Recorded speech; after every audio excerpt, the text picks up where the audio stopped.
Bismillahirrahmanirrahim. Abatulaba kwa mimbar n'abatuuliriza twongera okubajjukiza nti hadithi ya Ibn Umar radhiyallahu anhu gye tukyatambula nayo era nga tuli ku nsonga oba paati yaffe eyokusatu gye yagamba nti wa thalathun kafaratun, ebintu bisatu bisonyisa omuntu.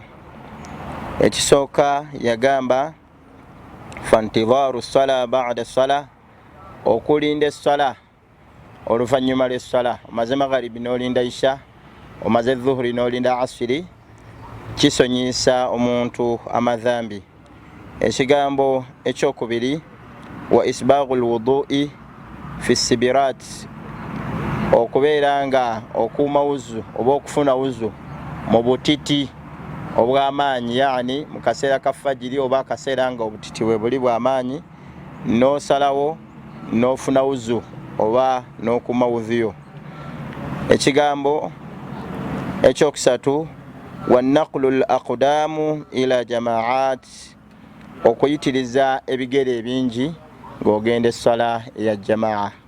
Mujjukire bulungi nti basahaba radhiyallahu anhu baali nga batambula okuva gye baali bava yonna mu bitundu ebyenjawulo nga bajja eri essala ya jamaa.